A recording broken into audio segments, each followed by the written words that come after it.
তেল দিয়ে বড়া না ভেজে এইভাবে জলের মধ্যে বড়া দিয়ে দেখো কত সুন্দর রেসিপি তৈরি হয়ে যাচ্ছে। নমস্কার বন্ধুরা, রিনাস কুকিং উইথ নেচারে আপনাদের সবাইকে স্বাগত। চলে এসেছি আজকের রেসিপি নিয়ে। আজকের রেসিপি ঝিঙের জল বড়া তৈরি করে দেখাবো। ঝিঙের জল বড়া কীভাবে করছি সেটাই তোমাদের সঙ্গে শেয়ার করব। ঝিঙের রেসিপিটার জন্য আমি ঝিঙেগুলো এরকম করে কেটে নিয়েছি। আর এখানে কিছু মটর ডাল নিয়েছি অল্প। মটর ডালটা আমি রাত্রিবেলা ভিজিয়ে রেখেছিলাম, মটর ডালটা ভিজে গেছে। ডালটা আমি ভালো করে এবার পেস্ট তৈরি করে নেব একটা। ঝিঙের জন্য মশলা কী কী নিয়েছি বলে দিই। এখানে নিয়েছি 1 চামচ পোস্ত, আর 1 চামচ নিয়েছি সাদা সর্ষে, আর নিয়েছি 3টে কাঁচা লঙ্কা। তোমরা এখানে 2 রকম সর্ষেও নিতে পারো। সর্ষে, কাঁচা লঙ্কা আর পোস্তটা একসঙ্গে এটাও ভালো করে একটা পেস্ট তৈরি করে নেব। করার জন্য কড়া বসিয়ে দিয়েছি, কড়াই দিচ্ছি সর্ষের তেল। তেলটা ভালো করে গরম করে নেব। এদিকে যে ডালটা বেটে রেখেছিলাম সেই ডালটা ভালো করে একটু নুন দিয়ে ফেটিয়ে নেব।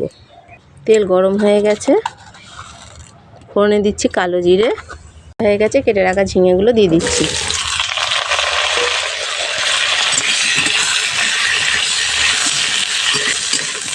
ঝিঙেগুলো হালকা করে একটু ভেজে নিতে হবে।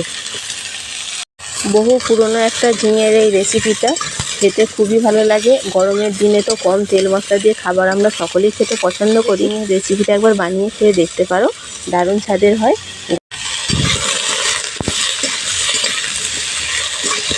এটা হালকা করে ভেজে নিয়েছি। ঝিঙের মধ্যে অল্প দিচ্ছি নুন,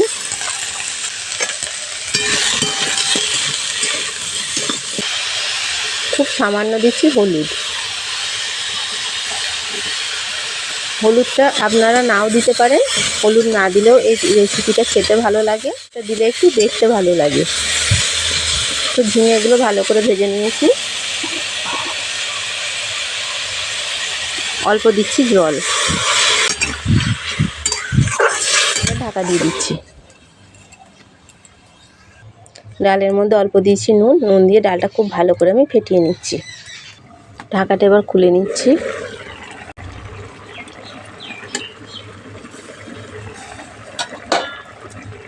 যে ডালটা ফেটিয়ে রেখেছিলাম এখান থেকে একটু করে ডাল নিয়ে এইভাবে করে ঝিঙের উপরে বসিয়ে দেবো।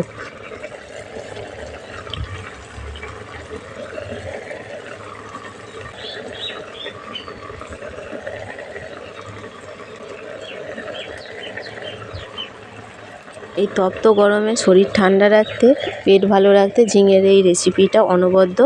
আপনারা একবার হলেও বাড়িতে বানিয়ে খেয়ে দেখতে পারেন, দারুণ স্বাদের হয়। যারা তেল মশলা খেতে পছন্দ করেন না তারা এইভাবে রেসিপিটা একবার বানিয়ে দেখতে পারেন। কম তেল মশলা দিয়ে সুস্বাদু একটা খাবার, এতে শরীরও ভালো থাকে, পেটও ঠান্ডা থাকে। ডাল বাটাটা সমস্তটা ঝিঙের ওপরে দিয়ে দিয়েছি। এটা এবার ঢাকা দিয়ে দিচ্ছি। ঢাকা দিয়ে হালকা আঁচে একটু ফুটিয়ে নেব 2 মিনিট। 2 মিনিট হয়ে গেছে, ঢাকাটা এবার খুলে নিচ্ছি। বড়াগুলো শক্ত হয়ে গেছে, বড়াগুলো এবার আস্তে করে উল্টিয়ে দিতে হবে।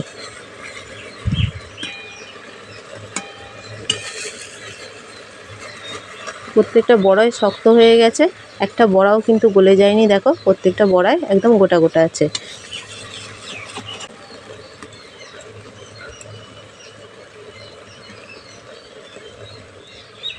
হালকা করে তলা থেকে ঝিঙেটা একটু নেড়ে দিচ্ছি। বড়াগুলো সব উল্টিয়ে যাবে, বড়াগুলো 2 পিঠ খুব ভালোভাবে সেদ্ধ হয়ে যাবে। আমি যে সর্ষে পোস্তটা বেটে রেখেছিলাম, সর্ষে পোস্ত আর কাঁচা লঙ্কা, সেই মশলার পেস্টটা দিয়ে দিচ্ছি। এটা দিয়ে হালকা করে একটু মিশিয়ে নেব। বড়াগুলো দেওয়ার পর 2 মিনিট ঢাকা দিয়ে রাখলে বড়াগুলো শক্ত হয়ে যাবে।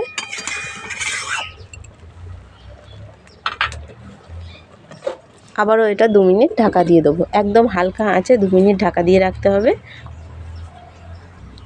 আবারও 2 মিনিট হয়ে গেছে, ঢাকাটা এবার খুলে নিচ্ছি।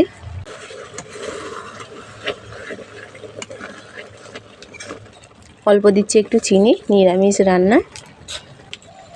চিনিটা দিয়ে খুব ভালো করে মিশিয়ে নিচ্ছি। তেল দিয়ে বড়া না ভেজে কত সুন্দরভাবে জল দিয়ে বড়া সেদ্ধ করা হয়ে গেল। দেখো বড়াগুলো খেতেও খুব ভালো লাগবে, আর এই গরমের দিনে এই রেসিপিটা পেটও খুব ঠান্ডা রাখবে। ঝিঙের জল বড়া রেসিপি তো পরিবেশনের জন্য একদম রেডি হয়ে গেছে।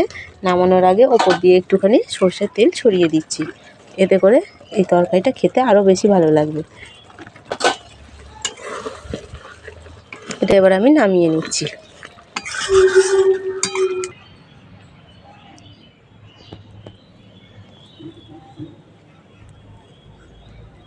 দুপুরবেলা গরম গরম ভাতের সঙ্গে খাওয়ার জন্য ঝিঙের জল বড়া রেসিপি তো পরিবেশনের জন্য একদম রেডি হয়ে গেছে। রেসিপিটা কেমন লাগলো কমেন্ট করে অবশ্যই জানাবে। রেসিপিটা ভালো লাগলে একটা লাইক কমেন্ট শেয়ার করো, আর চ্যানেলে নতুন বন্ধু হয়ে থাকলে চ্যানেলটা সাবস্ক্রাইব করার অনুরোধ রইল। পাশে থাকা বেল আইকনটা অবশ্যই প্রেস করে দেবে। আমার চ্যানেলে নতুন কোনো ভিডিও দিলে ভিডিও নোটিফিকেশান সবার আগে তোমাদের কাছে পৌঁছে যাবে। ফিরে আসবো আবার অন্য কোনো রেসিপি নিয়ে।